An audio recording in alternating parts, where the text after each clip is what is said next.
गिरिराज पूजन के लिए सभी ब्रजवासी खूब धूमधाम से गिरिराज की तलहटी में पधारे और गिरिराज का पूजन हुआ। 56 भोग लगे, गिरिराज जी का आरती हुआ। आरती प्रसाद ग्रहण करके सभी ग्वाल बाल भगवान कृष्ण, नंद बाबा, जसोदा मैया आदि सब अपने अपने गांव को वापस चले गए। भगवान को कोई भी काम थोड़ी जल्दी करनी होती है ना, तो भगवान के मन है नारद जी। आप ऐसी कोई भगवान की कथा नहीं सुनेंगे जिस कथा में नारद जी का आगमन न होता। भगवान का जहां आगमन हुआ वहां नारद जी पहले आते ही हैं। सत्यनारायण व्रत कथा में सुन लो, एक दानार दो योगी परानो पर्यटन विधान लोग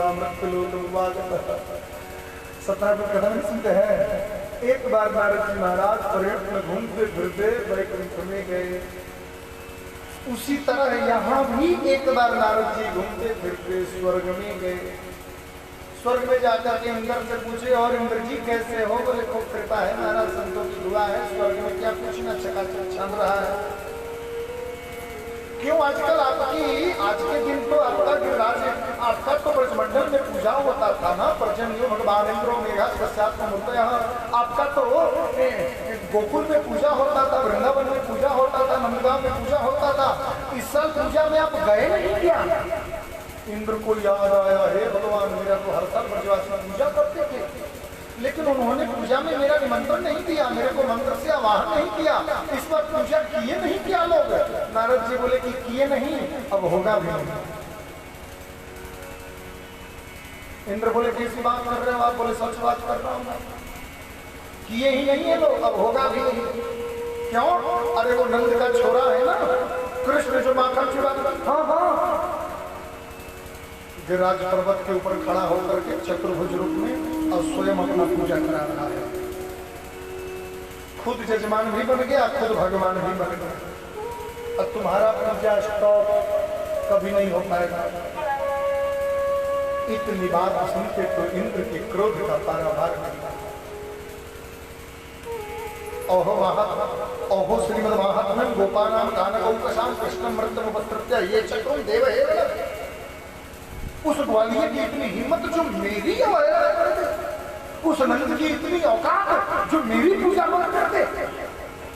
अभी चखाता हूँ, मेरी कृपा से इन लोगों को थोड़ा धन मिल गया तो लोग इतने अभिमानी हो गए कि मेरा पूजा मतलब कि मेरा मतलब कि इंद्र के प्राण सांवर्तक नाम की मेघमाला को आदेश दिया। गणम सांवर्तकम नाम मेघानां शांतकारिणः इंद्र प्राचोदयत् क्रुद्धो देवानां कुपितं प्रभो। क्रुद्धो वाक्यम चाहे सांवर्तक नाम की मेघमाला, ये आकाश में जो मेघ चलते हैं ना, इसमें भी कई प्रकार के मेघ होते हैं। उसमें एक सांवर्तक नाम की मेघमाला होती है, जो मेघ एक बार जहां बरस दे उस जमीन को बंजर बना देती है और बोले तो तहस नहस कर देती है। उसको हम लोग अपनी मोटी भाषा में बोलते हैं कि बादल बरस नहीं रहा था, बादल ही फट गया, उसको फटना बोलते हैं। उस मेघमाला का नाम सांवर्तक मेघमाला। आदेश राजन, जाओ ब्रजमंडल में जाकर इतनी बरसात करो, इतनी बरसात करो, मैं तो कहूँ कि पूरा गोकुल ही बहा डालो, खत्म हो जाए सब ब्रजवासी, सब हंस हंस कर दो, पूरे ब्रजमंडल को खत्म कर दो। ये मेरा आदेश जो आया। और देखते देखते देखते देखते हैं पूरे ब्रजमंडल में मूसलाधार बारिश प्रारंभ हो। भयंकर आंधी, भयंकर तूफान, आकाश में बिजली की गड़गड़ाहट, बड़े बड़े मकान, बिल्डिंग, बड़े बड़े अट्टालिकाएं ध्वस्त होने लगते हैं साहब। इतनी भयंकर सारे ब्रजवासी दौड़े दौड़े त्राहिमाम करते करते भगवान कृष्ण के पास आए। कृष्ण कृष्ण महाबाहो त्वन्नाथं गोकुलम प्रभो त्रातुम अर्हसि देवानां कुपितां भक्तवत्सल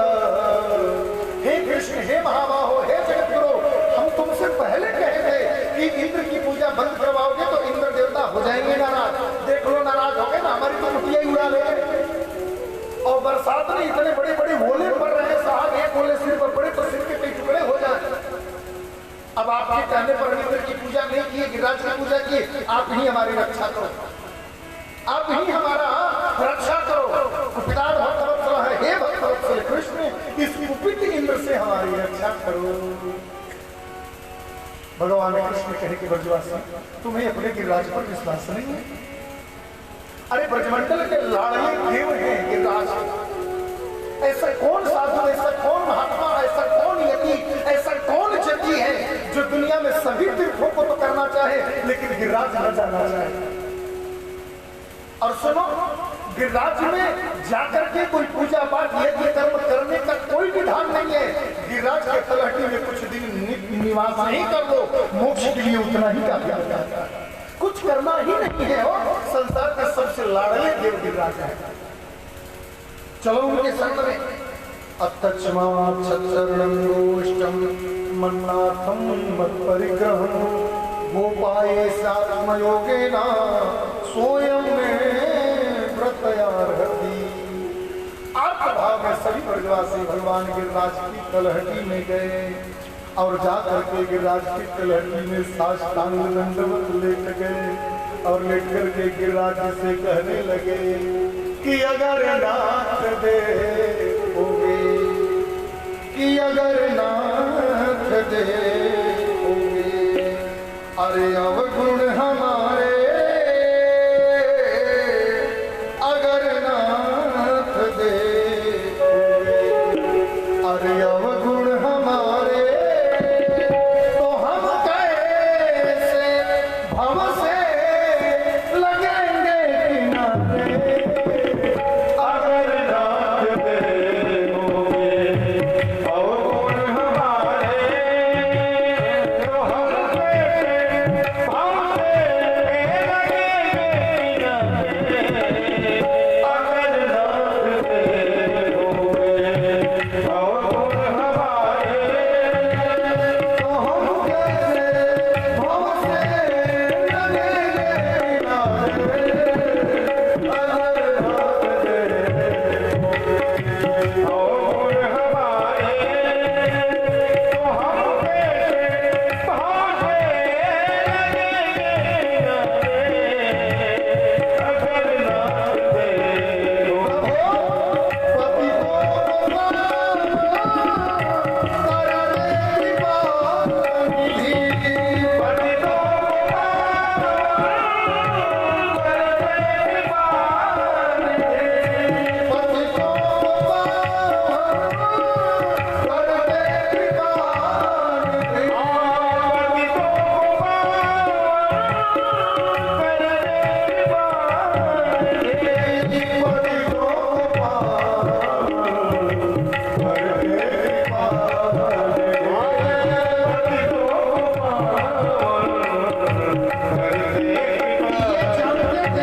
गिरिराज की तलहटी में शरणागति लिए। शरणागति लेने के बाद भगवान कृष्ण बोले चलो अब सब लोग मिलकर के एक बार जयकारा लगा दो, बोलिए गिरिराज भगवान की जय। सभी ब्रजवासी बोले भैया कन्हैया तेरे कहते पे हम भगवान से प्रार्थना भी कर ली, अन्य भी कर ली, अब बता हम क्या करें।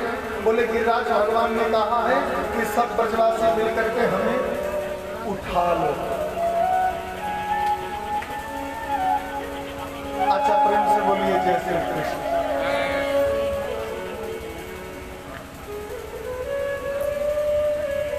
आप लोग बहुत प्रेम से सुन रहे हैं और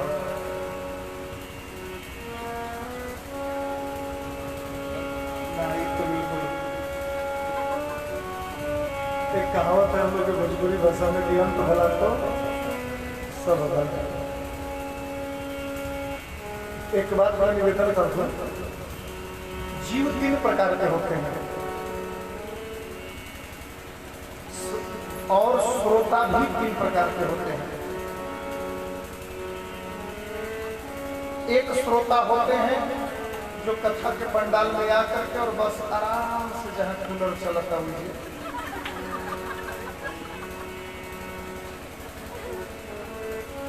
घरे कहे नहीं, अरे घरे नाती पोता सब कहीं नहीं देखे कचर पचर करते सोचनिए ये एक पंखा लागल हो, आराम से ये बड़ा बढ़िया बांसुरी बाजत हो, गनवो बड़ा बढ़िया गावत हो, लोग बड़ा नींद गावत हो। एक होते हैं श्रोता, दूसरे वाले आ गए पंडाल में बैठ गए, अपना बीच बीच में चला था, बीच बीच में अपन सुपारी कटर दिया, पान चूना अपन चला था, बढ़िया कथा करें, अच्छी कथा नहीं बोल बड़ा अच्छी।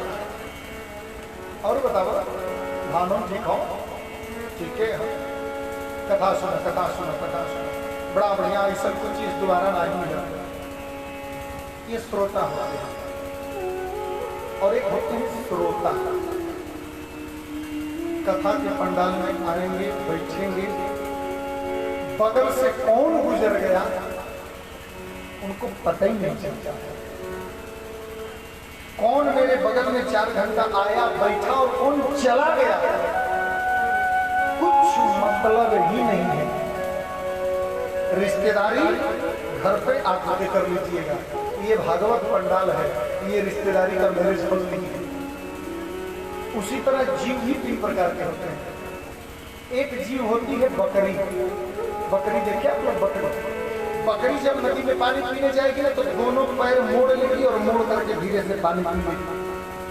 और यही नहीं, उस बकरी का केवल ओठ उस जल से स्पर्श करेगा और कुछ नहीं। एक जीव होती है गाय। गाय जब पानी पीने जाएगी तो 2 पैर केवल पानी में डालेगी और पानी पिएगी, थोड़ा मुंह ऊपर उठाएगी, पानी मुंह से गिरेगा, फिर पानी पिएगी। और एक जीव होती है भैंस। भैंस देखे ना आप लोग, भैंस जब तालाब में जाएगी तो पानी पिएगी नहीं। पहले तो भैंस जब पानी में हेलेगी तो हेल करके पूरे तालाब में घूमेगी, पूरे तालाब में घूमेगी, पूरा पलटी पलटी मारेगी, एक बूंद पानी पिएगी नहीं, पूरे तालाब को गंदा करके भर देगी। इसी तरह 3 जीव की तरह 3 श्रोता भी होते हैं। एक श्रोता होते हैं जो पंडाल में आएंगे और चुपचाप अपने जगह से भागवत भगवान को प्रणाम करेंगे और बैठे जाएंगे। अगर कोई कहे कि बगले में हम बैठा नहीं तो तू कहाँ भागत जात हुआ, 3 घंटा बाद तो बैठ के चाय पानी नाश्ता हुई, अभी पंडाल में नाश्ता पानी का जरूरी बता, वार्तालाप का जरूरी बता। एक श्रोता जो पंडाल में आएंगे, अपने स्थान पर बैठेंगे, कथा सुनेंगे, प्रसाद लेकर चले जाएंगे, रिश्तेदारी आएंगे। दूसरे श्रोता थोड़ा सा उससे थोड़ा सा नीचे वाले होते हैं, आएंगे तो बड़का भाजी प्रणाम, हाँ जी कथा, फिर चुपचाप बैठ जाएंगे। कदाचित 1-2 लोग अगल बगल में बहुत सीरियस अगर है तो उनसे थोड़ा सा चाची बोल रहे हो गया। और एक श्रोता उधर ही से आएंगे, कहो जी 2 दिन ना आइला तो फोन करेंगे बताओ। अरे मौसी आइल वाली अरे हुआ भी आ गए वो बताऊंगा हो अइया नहीं करके तो तेरा बढ़िया बच्चे लगा हुआ नहीं ना। स्वयं तो कथा सुनेंगे नहीं और पूरे पंडाल में मड़िया मार करके भर देंगे। आप ये ना समझो कि आप लोगों की रिश्तेदारी कर रहे हो। मैं एक बार बता दूं, आप स्वयं कथा न सुन पाने का दोष कर रहे हो और दूसरे की कथा में भंग करने का, दूसरे की कथा सुनना भंग करना, ये एक महापाप कर रहे हो। और इसका प्रायश्चित अगले जन्म में नहीं 2-4-10 दिन में अच्छे अच्छे लोगों को मिल जाता है। क्योंकि सारा दुनिया का कर्म ना उधार रखता है, लेकिन ये किसी का उधार रखते नहीं है। आप जो करोगे ना यहीं पर आपको देकर के जाएंगे और लंबा उधार रखते नहीं है, 2-4-10 दिन के अंदर में नहीं निपटारा कर देते हैं। इसलिए यहाँ तो बहुत प्रेम से लोग कथा सुन रहे हैं और बिल्कुल शांति से आप लोग सुन रहे हैं। प्रयास हो कि पंडाल में आने के बाद कोई रिश्तेदारी नहीं और कोई समझौता नहीं। कदाचित आप इस तरह का व्यवहार करेंगे तो मेरा कोई वो नहीं है। हमें तो जो फिक्स है वो मिलना ही मिलना है। हाँ मैं देखिए व्यास अपने जगह पर उन्हें बहुत संसार का इकलौता है व्यास जो मंच से मैं 2 बात बोलता हूँ। अच्छा लगे आपको साधु बात, बुरा लगे आप अपने घर पे रहना। लेकिन कथा पंडाल में ऐसा नहीं। एक व्यक्ति जरा सा थोड़ा सा इधर से उधर होता है ना तो तुरंत माइंड डाइवर्ट हो जाता है। ये लोग बगल में बैठे हैं दिखाई नहीं पड़ते हैं, लेकिन खन्ना से कुछ आवाज आता है तो मैं तुरंत इधर ताकता हूं। बिल्कुल शांति से प्रेम से जो जहां है यथावत बैठ करके, कोई रिश्तेदारी पंडाल में नहीं, पंडाल से बाहर निकल करके सारी रिश्तेदारी आप लोग करिए और खूब प्रेम से कथा आप लोग सुन रहे हैं। इसके लिए बहुत बहुत आप लोग साधुवाद। प्रेम से बोलिए भक्तवत्सल भगवान जय। भगवान श्री कृष्ण ने कहा कि अहो ब्रजवासियों, भगवान श्री गिरिराज ने आदेश दिया है कि सब ब्रजवासी मिलकर गिरिराज को उठा लो। सारे ब्रजवासी बोले भैया हम गिरिराज को उठाएंगे कैसे? इतने 7 कोस लंबे 7 कोस चौड़े गिरिराज को भला हम उठा पाएंगे? बोले भगवान ने जो कहा है वो हमने तुमसे कह दिया, प्रयास करके देखो। सारे ब्रजवासी जैसे ही थोड़ा सा हाथ लगा करके गिरिराज को उठाने चले, देखते देखते 7 कोस लंबे 7 कोस चौड़े गिरिराज को कंठी अंगुली पर भगवान कृष्ण ने उठा लिया। बोलिए गिरिवरधारी भगवान गिरिराज धरण की जय। आज श्री कृष्ण गिरिवरधारी बन गए, गिरिराज धरण बन गए और अपनी कन्नी अंगुली पर 7 कोस लंबे 7 कोस चौड़े श्री गिरिराज जी को उठा लिया। सारे ब्रजवासी उसके नीचे हाथ लगा लिए, कोई डंडा लगा लिया, कोई गर्दन लगा लिया, कोई सिर लगा लिया। सब ब्रजवासी सहयोग किए। 1 दिन बीता, 2 दिन बीता, 3 दिन बीता। तीसरे दिन की शाम जैसे ही बीतने लगी, एक ब्रजवासी कृष्ण से कहा कन्हैया 3 दिन है भैया, तू खायो नहीं पियो नहीं और आराम भी नहीं किया, सुन तू आकर के मेरी गोद में सो जा। कृष्ण बोले कि मैं गोद में सो जाऊंगा तो गिरिराज को कौन उठाएगा? अच्छा मतलब तू यूं सोच रहा है कि गिरिराज को तू उठा रखा है? अरे लाखों लोग डंडा लगाए हैं, लाखों लोग सिर लगाए हैं, लाखों लोग कंधे लगाए हैं, तो बिल्कुल चिंता मत कर, तो सो जा। कन्हैया बोले अरे ओ ये लाखों डंडे पर लाखों सिर और लाखों कंधे पर गिरिराज नहीं तो मेरे कन्हैया। अच्छा मतलब तू यूं सोच रहा है कि तू गिरिराज को उठा रखा है? सच तो ये है गिरिराज हमारे कंधे पे हैं, हमारे डंडे पे हैं। एक सखा कन्हैया की तरफ देखते हुए रोते रोते बोला कि कहीं गिर न पड़े गिरिराज लाल मरवारो सो।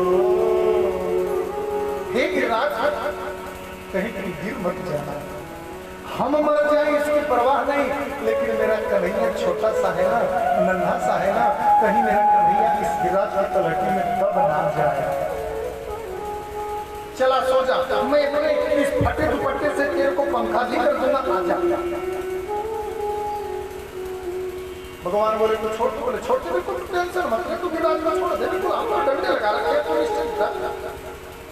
जैसे ही भगवान श्याम सुंदर ने कन्नी से उंगली को थोड़ी सी नीचे किया, चाट पाट काट काट करके सारे के सारे डंडे टूट गए, कितनों का तो गर्दन टूट गए।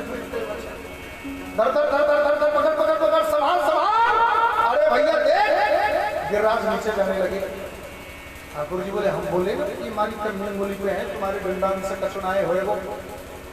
अब सारे ब्रजवासियों को अच्छी नजर से देखे,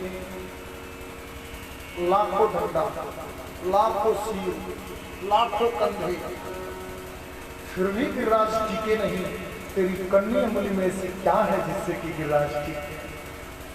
भगवान कृष्ण बोले कि हम तो भगवान हैं। एक ब्रजवासी आकर के कान पकड़ करके बोला कि ज्यादा भगवान मत मत बन, सच सच बता कि तेरे कन्नी उंगली पर गिरिराज क्यों खड़े हैं? अब भगवान कृष्ण के सामने एक बड़ी दुविधा है। ब्रजवासियों से वो कहें कि मैं भगवान हूं, तो ब्रजवासी उनको भगवान मानने को तैयार है। दूसरा उपाय क्या बताए? बड़ी सुंदर उपाय कहा कृष्ण ने। कहते हैं कि कछु माखन पे बल बढ़ो, कछु गोपन करी सहाय, श्री राधे जी की कृपा से मैंने गिरिवर लियो। इसलिए मैं तुम लोगों को कहता था कि माखन बेचो मत, माखन कंस के यहाँ मत दो, खूब चुरा चुरा करके खाओ। हम लोग इतने माखन मिश्री खाए, आ गया ना शरीर का बल काम। बोले तेरे शरीर का बल काम आया, हमारे शरीर का तो बल कछु काम नहीं आया। हमारे डंडे कंधे तो टूट ही पड़े हैं, तेरी कन्नी उंगली काम आ गई। तू क्यों उठा लिया, हम क्यों नहीं ये उठा पाई बता? माखन खाया तो बलवान तू बना, और हम भी खाए तो हम क्यों नहीं बने बलवान बने? अगर हम भी बलवान बने तो फिर हजारों छड़ी के माध्यम से क्यों नहीं गिरिराज रुका? तेरी ही कन्या उंगली पे क्यों रुका? बोले कछु गोपन करे तो तुम लोग सहायता किए तो? बोले क्या सहायता की? बोले गिरिराज भगवान मेरे को एक मंत्र दे रखे हैं, बोले जब तक मेरे को उठाए रखना, इस मंत्र को बोलते रहना, और जो तुम्हारी तरफ देखेगा उसके शरीर की शक्ति तुम्हारे अंदर आ जाएगी। ब्रजवासी बोले जब ही तो हम भी सोचे, हमारे दादा इतने पहलवान, परदादा इतने पहलवान, खानदान में पहलवान, फिर मैं इतना कमजोर कैसे हुआ कि 7 कोस लंबा चौड़ा गिरिराज नहीं उठा पाया? क्यों रे कन्हैया? माखन चुराया, दही चुराया, छाछ चुराया, कपड़ा चुराया, वस्त्र चुराया, आज हम ब्रजवासियों की शरीर की शक्ति हूँ चुराए में लग गए हो। आज के बाद हम तेरी तरफ देखेंगे ही नहीं। सारे ब्रजवासी कृष्ण की तरफ से मुख मोड़ लिए। भगवान कृष्ण बोले कि यदि तुम लोग नहीं देखोगे तो मैं गिरिराज को छोड़ दूंगा। क्यों? क्योंकि मेरा जन्म जन्म का आदत है कि सन्मुख होई जीव मोरी जबहि जन्म कोटि अगर जीव जब तक मेरे सन्मुख नहीं होता मैं तब तक उसका कल्याण नहीं करता। गिरिराज उठा के रखूंगा लेकिन सन्मुख होकर रहना पड़ेगा। ब्रजवासी बोले जान बचे टोला को, चल भैया हम तेरे सामने खड़े रहेंगे। 7 कोस लंबा, 7 कोस चौड़ा,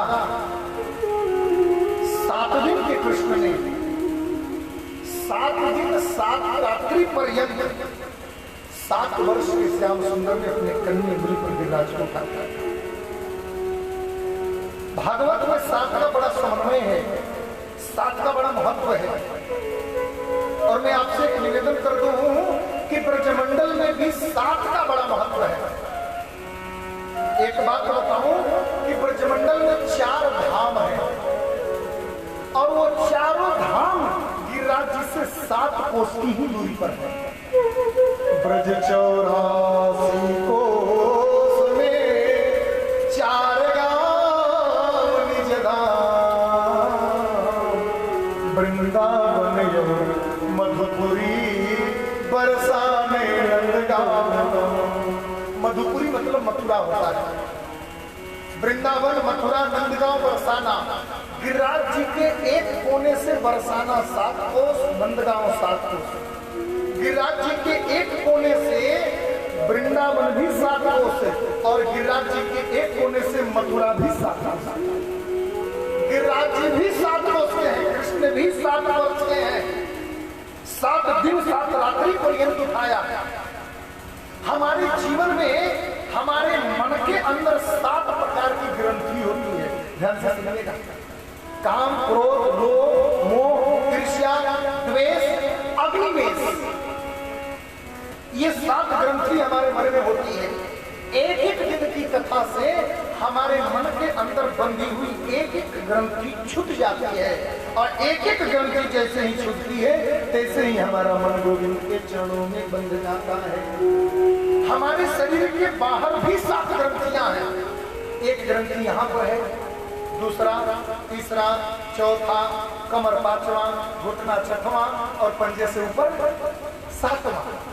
हमारे शरीर के बाहर भी 7 ग्रंथि हैं और शरीर के अंदर भी 7 ग्रंथि हैं। इन समस्त 7 ग्रंथियों के माध्यम से, इस समस्त 7 वर्षों के माध्यम से, इसीलिए 7 दिन की कथा होती है। अच्छा, दिन भी 7 होते हैं, जन्म लेना भी 7 दिन में होता है और व्यक्ति का मरना भी 7 दिन में होता है। शनिवार को जन्म, मंगलवार को जन्म, बुध को जन्म, लेकिन जन्म तो 7 दिन में ही लेना पड़ेगा ना भाई बात, और मरना भी 7 दिन में ही होगा। इसीलिए भागवत की कथा 7 दिन होती है। प्रेम से बोलो जय श्री कृष्ण, जोर जोर से बोलिए ना जय श्री कृष्ण, जय श्री कृष्ण। 7 दिन की इंद्र बोला अपने दूतों से, सुनो जाओ और पूरा ब्रह्मंडल बह गया होगा ना, बरसात बंद कर दो। एक दूत आया, आकर के गया, बोला साहब जी उधर तो धूल उड़ रहा है, धूल उड़ रहा है, भांग खा करके आया है क्या? नहीं साहब भांग नहीं खाया आज, लेकिन उधर तो धूल उड़ रहा है। अरे सांवर्तक नाम की मेघमाला 7 दिन 7 रात पर्यंत बारिश हुई और तू कह रहा है कि ब्रह्मंडल में धूल उड़ रहा है, कैसे? बोले साहब ये नहीं मालूम है तो कैसे, लेकिन वो नन्हा सा कृष्ण है ना, वो 7 को सामने छोड़े गिरिराज को अपनी कन्नी उंगली को उठा रखा है। और सुनो, 7 कोस के जो गिरिराज है ना, वो केवल 7 कोस में ही नहीं थे।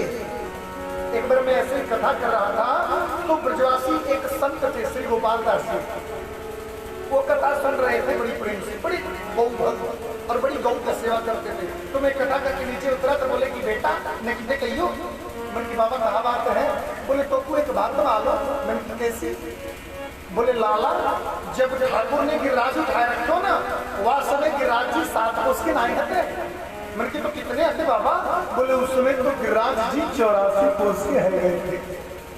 पूरे 84 कोस के ब्रजमंडल पर भगवान गिरिराज की एक छत्र छाया पड़ी थी।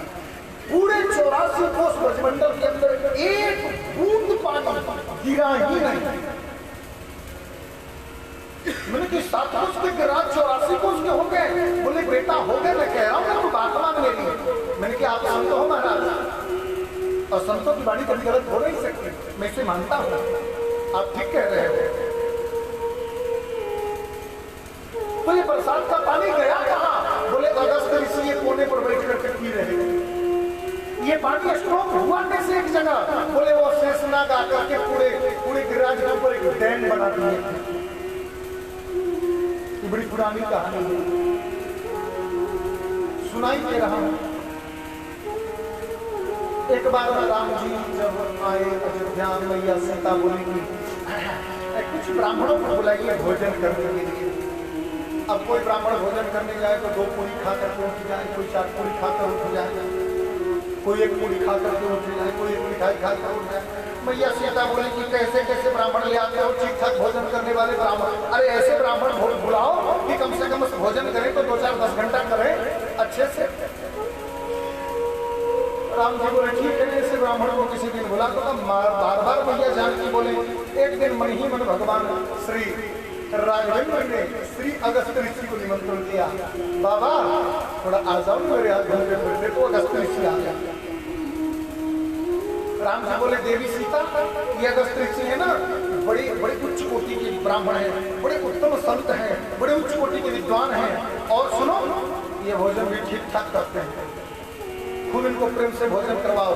मैया जानकी बोली अपने हाथ से भोजन बनाऊंगी मैं, और खूब अपने हाथ से अच्छे अच्छे पकवान बनाए और सुनो 2-4-10 ग्राम नहीं, पूरा 1 kg आटा लगाया मैया अपने हाथ में, वो अपने हाथ से पूरी कचौड़ी तलती गई। अब चांदी की थाली में बढ़िया चांदी की कटोरी सजाई, एक में खीर, एक में रसगुल्ला, एक में रसमलाई, एक में हलवा, एक में पूरी, एक में कचौड़ी, एक में जिलेबी, एक में इमरती, एक में कुछ ऐसे करके 10-20 कटोरी में 2-3 थालियों में खूब अच्छे से प्रेम से भोग बनाया और ले जाकर के अगस्त ऋषि के सामने रख दिया। अच्छा, हम लोग जब कोई नया अतिथि कोई कभी ना आने वाला गेस्ट यदि आए तो हम लोग थोड़ा एक डेमो प्रस्तुत करते हैं छोटी छोटी कटोरी में और खूब आइटम बना कर देते हैं। अगस्त ऋषि देख करके बोले कि ये क्या है? बोले ये भोजन है। राम जी की तरफ अगस्त जी देखे और देख करके बोले ये कटोरियों में भोजन है, ये कटोरी का भोजन मुख में डालना है कि आंख में डालना है? जानकी जी बोली आप पाओ महाराज, जो चीज की जरूरत होगी ना मैं यही हूँ, मैं लाला करके दूंगी। नहीं बेटी ठीक है, लेकिन ऐसे कटोरी ला करके दोगी तो कब तक दोगी? हम तो लोग भोजन कराते हैं तो कटोरी में भोजन नहीं देते हैं, हम तो गमला में भोजन करते हैं। आप खाओ ना महाराज, काहे चिंता कर रहे हो? एक कटोरी उठाया, दूसरा कटोरी, तीसरा कटोरी, जब तक कि माता जानकी अंदर से जाकर के 2 पूरी लेकर आती थाली खत्म। दूं बोले बेटी नहीं चाहिए होगा तो मैं खुद मना कर दूंगा, तब तक कंटिन्यू रहो। 2 पूरी दी, फिर 2 पूरी, फिर 2 पूरी, फिर 2 पूरी, उठाते जाए डालते जाए, उठाते जाए डालते जाए। मैया जानकी बोले कि सुनो दासियां, तुम लोग फट से आटा लगाओ और तुम लोग फट से कचौड़ी की व्यवस्था करो, और सुनो थोड़ा सा दूध मंगा करके खीर भी बैठा दो। अच्छे ब्राह्मण है, बड़ा प्रेम से भोजन कर रहे हैं। अब की बार 5-5 kg का सब बनने में थोड़ा देर लगा, चिंता मत करो बेटी, हम तो गर्मा गर्म खाते हैं, आराम से बैठे, तुम तो बनाओ। 5 kg आटा, 5 kg दूध, 5 kg का सारा आइटम पुनः खत्म हो गया। मैया जानकी बोले कि बड़े उत्तम कोटि के ब्राह्मण है, बड़ा अच्छा भोजन कर रहे हैं। 5 kg भी खत्म हो गया। बाबा और कुछ मंगवाओ? बोले बेटी मैंने पहले कहा ना, जब तक मैं मना ना कर दूं तब तक तुम तो कंटिन्यू रहो। अब फिर 10-10 kg आटा लगा, 10 kg दूध का खीर बना, 10 kg बेसन का हलवा बना, 10 kg बेसन का फिर जिलेबी भी बना। अब रसगुल्ला रसमलाई हो गया, तुम्हारा भाड़ने के और पूरी जलेबी हलवा बस, और सब्जी 3 आइटम, वो भी ला करके रखते गए। और एक बार में 25 पूरी उठाए मुंह में, सब्जी उठाए मुंह में। कृपा इतनी थी कि जो पात्र था उसको बाहर छोड़ देते थे, केवल भोजन ही अंदर लेते थे, वो भी खत्म। अब ऐसे करते करते करते करते कम से कम 5 क्विंटल आटा का पूरी खत्म, 5 क्विंटल दूध का खीर खत्म, 5 क्विंटल बेसन का हलवा खत्म। जानकी मैया बोली बाबा बुरा न मानो तो एक बात कहूं, बेटी बोलो। बोले नियम कहता है, आयुर्वेद में लिखा है कि भोजन आधा हो जाए तो 1 घूंट पानी पी लेना चाहिए। बोली बेटा पहले आधा भोजन हो जाए, भोजन आधा हो जाएगा तो मैं खुद ही पी लूंगा। मैया जानकी बोली हे भगवान इनका तो आधा ही नहीं हुआ। राम जी से जाकर के बोली क्या मजाक कर रहे हो, कैसे पंडित को बुला दिए, 10-20 क्विंटल के आटा की रोटी खा के। बोले तुम तो कहती थी कि किसी अच्छे ब्राह्मण को बुलाओ, अच्छे ब्राह्मण को बुलाओ। अब तो पूरी और सब्जी बनाने का टाइम कहाँ, चूड़ा दही ला करके रख दिए सामने, वो भी खत्म। बाबा सतुआ मल करके तो कुछ भी चलेगा, कुछ भी चलेगा बेटा, जो श्रद्धा से पत्रम पुष्पम फलम तो यम में भक्ता, जो कुछ भी होला कर दो। दही चूड़ा भी खत्म, सतुआ चीनी भी खत्म, दूध दही तो पहले ही खत्म हो गया था। राजकोष में भंडारी से पता लगाया कुछ फल फूल था, वो भी खत्म। पूरे राज्य से जितने मिठाइयां मंगवाई गई वो भी खत्म। बाबा भोजन आधा हो गया हो तो अब तो पानी पी लो। बोले बेटी भोजन आधा हो जाएगा तो मैं खुद पी लूंगा, तुम चिंता मत करो। राम जी से जाकर के माफी मांगती हूँ, तो कैसे ब्राह्मण बुला लिए, अब मैं इनको भोजन नहीं करा सकती। बात दाल चावल की कमी नहीं है, अरे ये तो 1 क्विंटल के आटा की पूरी एक बार में मुंह में डाल देते हैं। अब इतना भंडारी इतना बड़ा पात्र हम कहां से मंगाएगा? समस्या बनाने की है, समस्या खिलाने की कोई नहीं है। तो क्या करें? बोले आप जाकर मना कर दो ना इनसे कि अब फिर शाम को या कभी। राम जी बोले मैं मना करूं? तुम गृहिणी हो, तुम जाकर बोलो। मैया जानकर बोले कि मैं कैसे कर सकती हूँ कि। राम जी गए, जाकर के इशारा किए। हाँ, अगस्त ऋषि बोले जो आ गया। एक लंबा ढका, बाबा कुछ लाए? नहीं बेटे कुछ नहीं, अब जैसा होगा शाम को फिर कर लेंगे। मैं ये जानती बोले शाम का? हे भगवान, अरे शाम 6 तो बज ही गए हैं, अब क्या अलग से शाम होगा? सुबह 8 बजे भोजन कराने बैठी, शाम को 6 बज गया, अब क्या अलग से शाम होगा? बेटी थोड़ा जल पिला दो। और सुनो, जल भी पीऊंगा तो मैं ठीक ठाक नहीं पीऊंगा। अब उस समय समरसेबल पंक्ति से की तो व्यवस्था थी नहीं कि 2-4 लगवा दो चलेगा अपना। जानकी मैया बोले कि बाबा पानी तो 1-2 गिलास दे सकते हैं, और आप पानी की व्यवस्था करिए ना। आप पानी तो पिलाइए कम से कम। आप मेरे पति हैं, पानी पिलाना तो आपका ही काम है। राम जी बोले पानी की भी श्रद्धा खुद ही पूरा करूँ, बाकी मैं तो कर ही दूंगा। जानकी जी बोले नहीं, पानी आप पिला दो, भोजन मैं करा दूंगा। राम जी बोले सुनो, जब मैं द्वापर में आऊंगा ना और गिरिराज को जब उठाऊंगा और जब इंद्र पानी का वर्षण करेगा तो वो सारा पानी आप गिरिराज की एक कोने पर बैठ करके पी लेना और पी करके तृप्त हो जाना। अगस्त ऋषि बोले तब तक थोड़ा आराम भी कर लेता हूँ। शास्त्र कहता है कि भोजनांते विषमवारी, भोजन के तुरंत बाद पानी नहीं पीना चाहिए, नहीं तो विष बन जाता है। इसलिए थोड़ा इंतजार कर लेता हूँ और फिर द्वापर में पानी पी लूंगा। वही अगस्त ऋषि आकर के गिरिराज जी के एक कोने पर बैठ करके थोड़ा ही पानी पी गए। बोलिए अगस्त जी महाराज की जय। इंद्र तो बिल्कुल भयभीत हो गया, आकाश मार्ग से आया और आकर के भगवान कृष्ण के चरणों में प्रणाम से गिर गया। नारद जी ने बताया कि हे इंद्र, ये वही कृष्ण है जिनकी स्तुति तुम देवकी के गर्भ में जाकर के सत्य प्रथम सत्य परम सत्यम सत्य सयोनि निहित सत्य सत्य सत्य कहकर के जिस परमात्मा के तुमने बंधन किया था, ये वही परमात्मा कृष्ण है। तुमने इनका अपराध किया। एकादशी तिथि थी उस दिन, इसलिए 11 श्लोकों में इंद्र ने उनका स्तुति किया। 1-2 श्लोक आइए हम लोग भी श्रवण करते हैं। विशुद्ध सत्वं स्तवधाम शांतम तपोमयं भस्मरजस्तमस्तकं किमायामयोऽयं गुणसम्प्रभाहो न विद्यते ते गृह्णानुपम्य।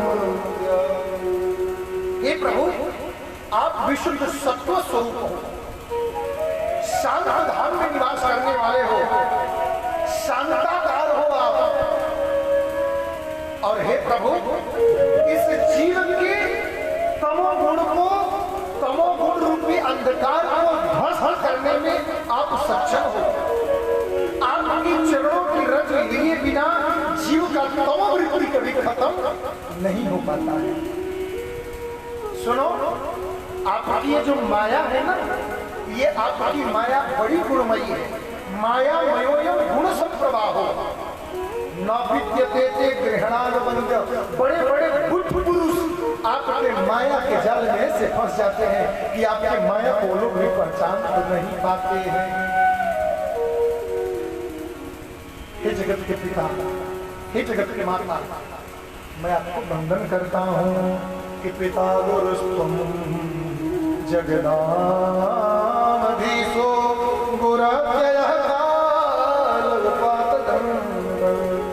पितायसे च तनुभि समीहसे मानं विभुं जगदीश माया।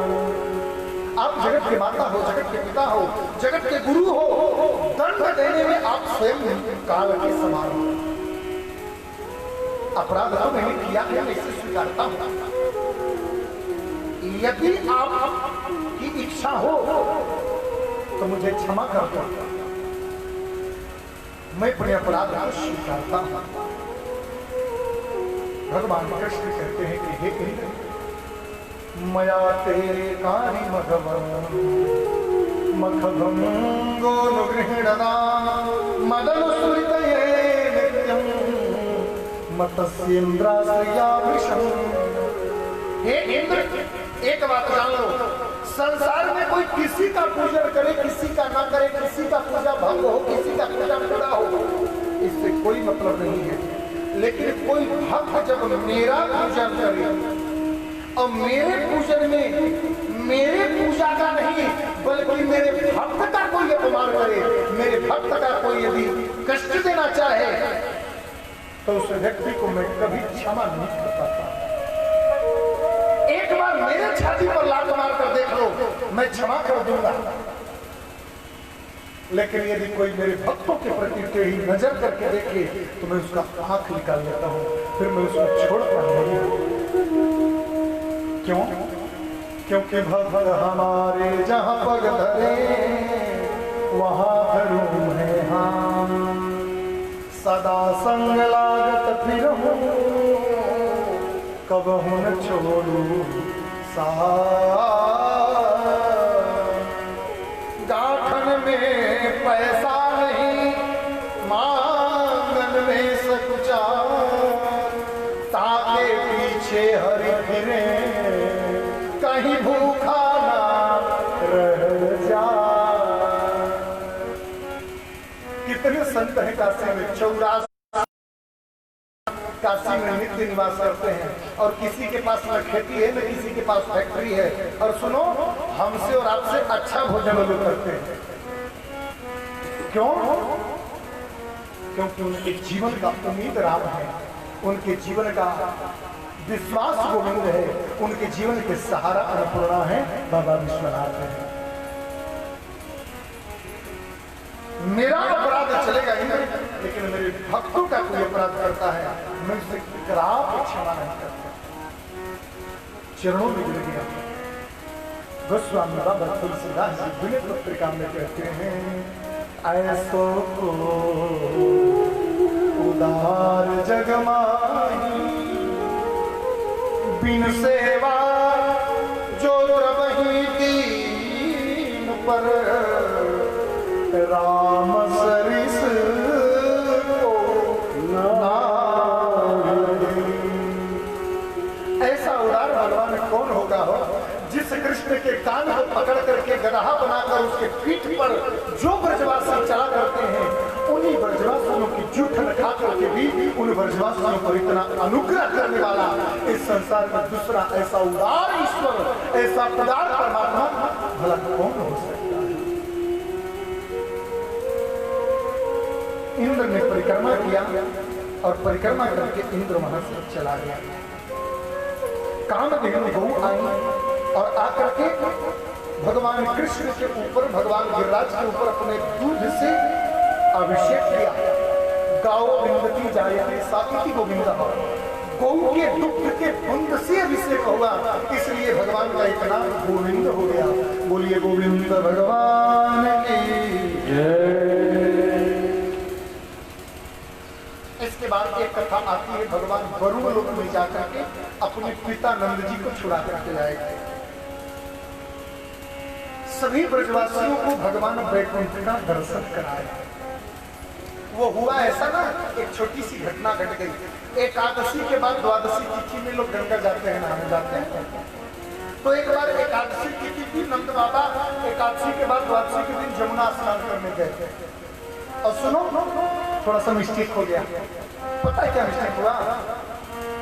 मध्य रात्रि में ही नंद बाबा सोचे कि ए दिन हो गया। अब वो चले गए और 12 बजे रात को ही गलती से वो जमुना जी में प्रवेश कर गए। उस समय जल के देवता वरुण के दूत अपराध के कारण नंद बाबा को पकड़ करके वरुण लोक लेकर चले गए। 4 बजा भोर, 5 बजा, 6 बजा, 7 बजा, 8 बजा, 9 बजा, 10 बज गया। मैया जसोदा बोली, बलराम कनुआ लाला कन्हैया, इतने का बेटा तेरे बाबा कहते जमुना जी स्नान करके अभी तक आए नहीं। लाला मैं जाइए जाके देख, कहीं पंचायती में तो नहीं कोई लगे, कहीं मीटिंग तो नहीं कर रहे हैं। नंद बाबा गए, पता लगाए गांव में, कहीं पता ही नहीं चला नंद बाबा का। ठाकुर जी बलराम जी दोनों लोग गए जमुना जी के किनारे। जमुना जी के किनारे पनही रखा है, कपड़ा रखा है, कमंडल रखा है, छड़ी रखा है, नंद बाबा है ही नहीं। आंख बंद करके ठाकुर जी ने सारा नाटक देख लिया और तुरंत जमुना जी में छलांग मार दिया, सीधा दोनों लोग चले गए। लिखा है एकादश्याम निराहारः सम्यक् भर्जन जनार्दनः स्नातुं नंदस्तु कालिन्द्यां द्वादशम जलमालिका। द्वादशी के दिन जल में स्नान करते समय नंद बाबा को जल के देवता वरुण के दूतों ने उनको वरुणलोक लेकर के चले गए। पीछे से भगवान कृष्ण वहां चले गए। अब जैसे ही भगवान कृष्ण जब वहां पहुंचे तो एक पूरे प्रोटोकॉल सिस्टम से पहुंचे। चतुर्भुज रूप संचक्र गदा पद्म लेकर के सारे देवता या गंधर्व नाग किन्नर सब स्तुति करते हुए गए। अब जैसे ही वरुण देखा कि श्रीमन्नारायण आ गए। एक और विचित्र बात बताऊं, नंद बाबा को ना ठाकुर जी कृष्ण ही रूप में दिख रहे थे और बाकी लोगों को भगवान नारायण के रूप में दिख रहे थे। अब तो बेचारा वरुण का हाथ पांव खुल गया। हे भगवान, अचानक ये राष्ट्रपति का रेड कैसे पड़ गया हमारे घर में? अचानक हेड ऑफ डिपार्टमेंट हमारे घर कैसे आ गया? जाकर के साष्टांग चरणों में लिया। प्राप्तां वीक्षम ऋषिकेशं लोकपालं ससरिता महत्वां पूजयित्वा तद्दर्शन महोत्सव। पूरे वरुण लोक में मानो महोत्सव छा गया। भगवान आ गए, कीर्तन होने लगा, भजन होने लगा। भगवान बोले कि ये सब ढोल मचेगा बंद करो, नाटक कर रहे हो। वरुण बोले कि देवता ऐसा कौन गलती हो गया सरकार? बोले हमारे पिताजी को लाकर के और यहाँ बंद किए हो अपने कारागार में और कह रहे हो कि क्या अपराध हो गया? वरुण बोला अच्छा तो बात ये वाली है, माफ करना साहब, हम तो जानते हैं कि संसार के माता आप हो, संसार के पिता आप हो, संसार के गुरु आप हो, जगदीश आप हो, जगदीश्वर आप हो। अब आप भी लोगों को माता पिता बनाने लगते हैं तो इसमें हमारी गलती क्या है? लेकिन सच तो यही है गोविंद कि संसार में आपका माता पिता कोई हो ही नहीं सकता। सारी सृष्टि के माता पिता तो आप हो। फिर भी यदि आपने किसी को माता पिता बना ही लिया तो हमें क्या मालूम कि आपके माता पिता है? अजानता मामकेन मूढ़ेन कार्यवेदिना आनितोऽयं तव पिता तद्भवान् क्षन्तुमर्हसि। कदाचित आपके पिता यदि हैं तो मुझे मालूम रहता। अजानता अपनी कसम नहीं मालूम था मेरे को, ले आया। और सुनिए, मैं तो मूढ़ हूं, मेरे ये दूत भी मूढ़ हैं, इसलिए गलती हो गई साहब, और हो सके तो क्षमा कर दो। तुरंत नंद बाबा को कारागार से निकल करके बाहर लाया गया। नंद बाबा कृष्ण का जो जलवा वहां पर देखे, अरे बाप रे, ब्रह्मा विष्णु रुद्र इंद्र यम वरुण कुबेर सूरज चंद्र सब के सब हाथ जोड़ करके खड़े हैं। नंद बाबा बोले कि वाह कन्हैया, तेरा तो यहाँ बड़ा ठाट-बाट है। बोले बाबा बस आपकी कृपा है। नंद बाबा को लेकर के कृष्ण जैसे ही बाहर आए, सारे ब्रह्मंडल में हल्ला मच गया, सब जमुना जी के किनारे। अब नंद जी के पेट में ये बात कहाँ पचने वाला? नंद जी तो सब ब्रजवासियों से कहते हैं, मेरे को लग रहा था ना कि मैं स्वर्ग में गया था। सुनो, वहां दाढ़ी वाला ब्रह्मा भी था, मेरे को तो लग रहा था कि वो ब्रह्मलोक था। सुनो, एक कन्हैया का ना बड़ा खूब आरती हुआ, खूब भोग लगा, खूब दूध से नवाए लोग, बड़ा इसका जलवा था वहां पर। मेरे को तो लगा कि बैकुंठ था। सुनो, मैं तो बैकुंठ देख कर आया हूँ। सारे ब्रजवासी पीछे पड़ गए। कन्हैया ने हमें भी बैकुंठ दिखा भैया, ने हमें भी बैकुंठ दिखा भैया, थोड़ा हमको भी बैकुंठ ले चल भैया। सारे ब्रजवासियों को लेकर के भगवान श्री कृष्ण बोले कि चलो राधा कुंड। सबको राधा कुंड लेकर के गए। अब लगाओ डुबकी राधा कुंड में। और जैसे ही एक डुबकी राधा कुंड में सारे ब्रजवासी लगाए, देखते ही देखते सारे ब्रजवासी बैकुंठ चले गए। बोलिए बैकुंठ भगवान।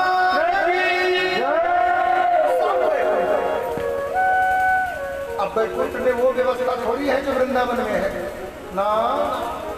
पहले दरवाजे पर जय कीजिए। हाँ, कहा हम लोग भगवान का दर्शन करने आए हैं, ठीक है। हाथ दिखा। अच्छा जाओ, मोहर लगा है राष्ट्रपति का। जाओ अंदर गए, एक लाइन से हजारों ब्रह्मा, एक लाइन से हजारों विष्णु, एक लाइन से हजारों शिव, एक लाइन में हजारों इंद्र, एक लाइन में हजारों वरुण, एक लाइन में हजारों सूर्य, चारों वेद, 17 पुराण, 6 शास्त्र, 100 उपनिषद मूर्तिमान बन करके और स्तुति गा रहे हैं। ध्यान से देगा तो बहुत दूरी पर एक अनंत शेष नाग पर भगवान अर्धशयन अवस्था में पड़े हैं। मैया लक्ष्मी चरण दबा रहे हैं और एक दिव्य प्रकाश कुंज की तरफ निकल रहा है। लेकिन विशेषता एक थी, जैसा मुखड़ा, जैसा चेहरा कृष्ण का था, वैसा ही स्वरूप वाला व्यक्ति वहां से स्नान करते। देख वो कन्हैया सो रहा है, वो कन्हैया सो रहा है। चलो भैया, जैसे थोड़ा आगे बढ़े, नो अंदर नहीं जा सकते। आपको जो स्तुति करना है, जो भजन करना है, जो कहना है, जो वेद पारायण करना है, आप यहीं से कर सकते हैं। आप अंदर नहीं जा सकते। अरे वो मेरा कन्हैया है ना, वो मेरे को बुलाया है, भेजा है यहाँ पर। हम समझते हैं आपकी भावनाओं को, लेकिन जो भी आप करेंगे यहीं से करना होगा। आप अंदर नहीं जा सकते, यहीं से दर्शन करेंगे। मतलब कि वो मुझे लाया है यहाँ पर, बोला कि मेरे बैकुंठ में आओ। बोले वो ब्रह्मा जी को भी बुलाया है, वो शिव जी को भी बुलाया है। सब लोग यहीं से प्रणाम करते हैं कि नहीं? आप कोई विशेष हो जो अंदर जाओगे, यहीं से आप करो। कन्हैया, ओ भैया कन्हैया, देख हम आए गए। ये तो कुछ बोल ही नहीं रहा है, ये तो बिल्कुल अर्धशयन अवस्था में सो रहा है। ये तो बिल्कुल जैसे लग रहा है कि भांग खा करके सो रहा है, तो कुछ बोलता ही नहीं है। 10-20 मिनट ब्रजवासी लोग वहीं बैठ करके चिल्लाए और बोले कि ये कुछ बोलेगा नहीं, चल यहाँ से चलते। और सारे ब्रजवासी वहां से वापस आ गए। जैसे ही ब्रजवासियों के मन में आया कि अपना वृंदावन नहीं ठीक है, सोई राधा कुंड से सभी ब्रजवासी ऊपर निकल, सभी ब्रजवासी बाहर आए। ठाकुर जी बोले क्यों घूमे आए बैकुंठ? बोले रहने दे, तेरे बैकुंठ की ऐसी कैसे, हमें नहीं जाना बैकुंठ। और सुन, तू बैकुंठ में उस कालिया उस नाग के ऊपर सो रहा था, तो हमसे बात क्यों नहीं किया? बोले तुम लोग मुझसे बात करने थोड़ी गए थे, तुम लोग तो बोले थे कि मुझे बैकुंठ देखना है। तुम लोग तो बैकुंठ देखने गए थे, मुझे थोड़ी देखने गए थे। और जब मुझे ही देखना था, तुम्हें तो तुम्हारे साथ ही हूँ, फिर तुम्हें बैकुंठ जाने की क्या आवश्यकता है? इतनी बात तो सुनते ही ब्रजवासियों के यहाँ चला कर बोले को नहीं, एक निवेदन तुझसे करूं। बोलो ना, एक प्रार्थना है हमारी, इस ब्रजमंडल को छोड़कर तो कभी हम लोगों को छोड़कर जाना मत। कन्हैया, हमें काहू स्वर्ग की, काहू वैकुंठ की, काहू ब्रह्मलोक की, काहू इंद्रलोक की हमें कोई जरूरत नहीं है। तू बस इस ब्रजमंडल में रह, तेरी सानिध्यता हमें प्राप्त हो, इसके अतिरिक्त हमें किसी संसार में भगवान की जरूरत नहीं। और सुन, हम भी शपथ खा करके कहते हैं कि आज के बाद इस ब्रजमंडल को छोड़ करके हम संसार के किसी भगवान से मिलने के लिए कहीं नहीं जाएंगे। शपथ किया ब्रजवासी कि रे मन वृंदा विपिन बिहारी, यद्यपि मिले कोटि चिंतामणि, तदपि न हाथ पसारी। विपिन राज सीमा से बाहर, तो हरिहं कौन निहारी, तो हरिहं कौन निहारी। इस ब्रजमंडल को छोड़ करके ब्रजमंडल के बाहर स्वयं अखंड नायक भगवान श्रीमन नारायण आकर के कहे, और ब्रजवासियों आ जाओ, मैं तुम लोगों को बैकुंठ ले चलूंगा।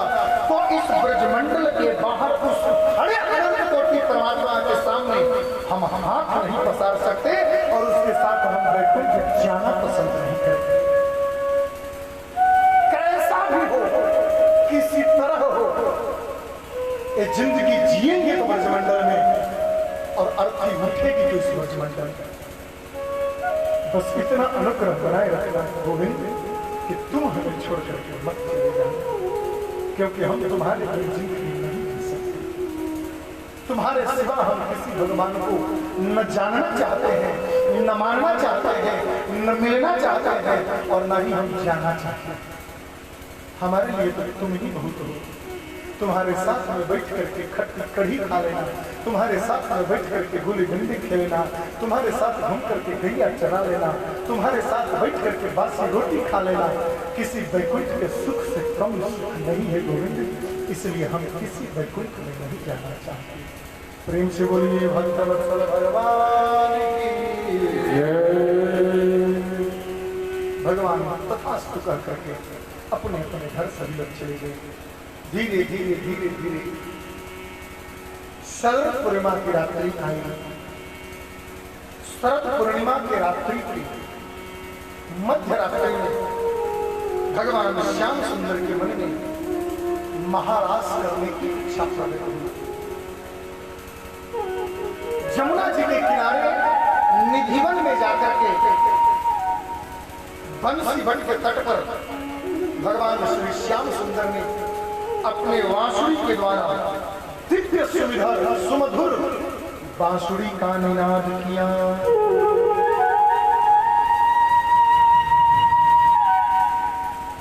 अद्भुत बांसुरी का निनाद।